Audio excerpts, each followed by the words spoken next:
Chris. When I finished business school in 2000, I was a total idealist, convinced that business could change the world for the better, and I could make that happen. So I joined BP, which made sense at the time, because the company was run by John Brown. Brown had just become the first head of a major energy company to acknowledge that climate change was real and urge action. I fell in love with that company. I worked in Indonesia, in China, with colleagues around the world, consulting with local communities, working with human rights and environmental groups. I worked on projects where even the most hard-nosed engineers understood how important human rights and community concerns were to the success of the business. I loved big oil. And then on April 20th, 2010, the Deepwater Horizon rig exploded in the Gulf of Mexico, killing 11 men and wreaking havoc around the Gulf and beyond.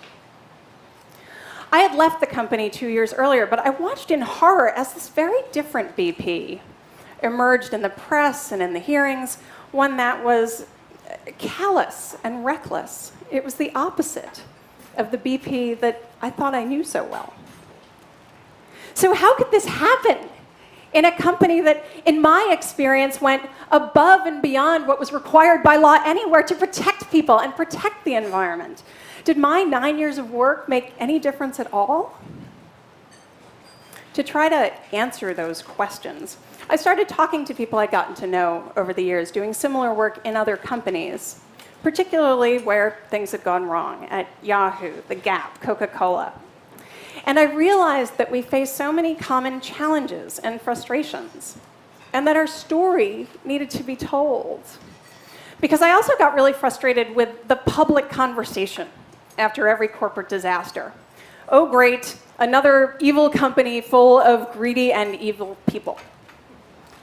Which isn't true, and also leads us towards solutions that are just about getting the bad guys. There is a global invisible army of corporate idealists like me working deep inside big companies every day, trying to prevent some of the very disasters that ended up ensuing. They're trying to find that sweet spot where the interests of business and the interests of society align. We have to reframe the conversation and focus on them. We have to understand, why did they fail? And what they need in order to succeed. So here are some of the themes that emerged from those conversations. One is, no one gets rewarded for what doesn't happen. A lot of corporate safety and ethics work is about preventing bad things from happening. And that's hard to reward for. One supply chain manager who I talked to, who works for a big multinational, told me how one of her colleagues won one of the company's internal awards for managing a big safety disaster. And she was livid. She was like, "Are you kidding me? I prevented like 20 of those." But it's hard to reward for that. Second theme is that few executives bear witness to the impacts of their decisions on people and communities at the far ends of their supply chain, which makes it easier to do things that hurt them.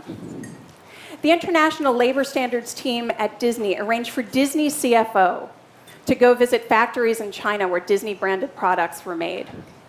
They saw some good factories, and they saw some not-so-nice ones. And that trip has helped the team continue to gain support for their work. Third theme, people lie.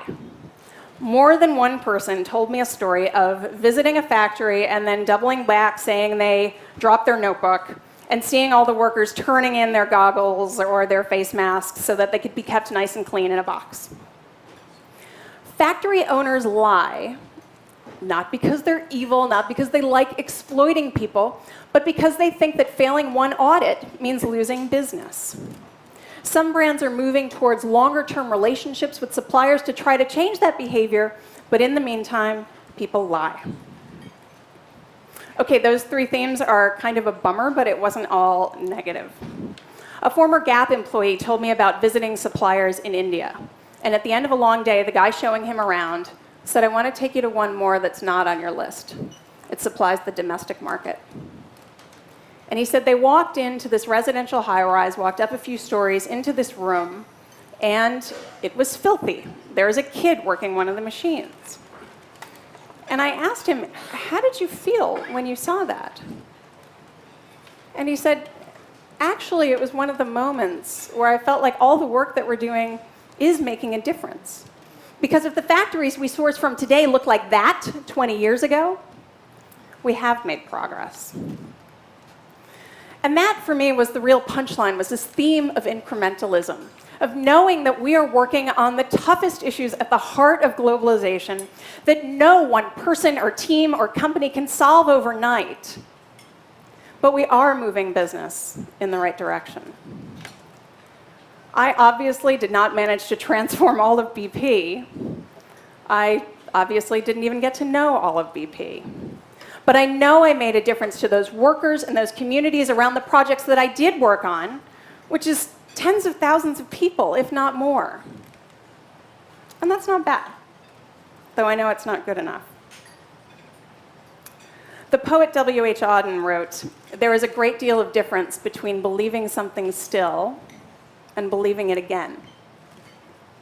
Having had my heart broken by big oil, I have come back around to believing that business can be a force for good in the world, but I know that's not going to happen by accident. Companies have to reward prevention, remove incentives to lie, and bear witness, and the rest of us have to reward the behavior that we want to see, and recognize that there is a community of corporate idealists out there who need our attention and support. We all need them to succeed. I am no longer that girl who fell in love with big oil 15 years ago, but I am a corporate idealist. Thank you.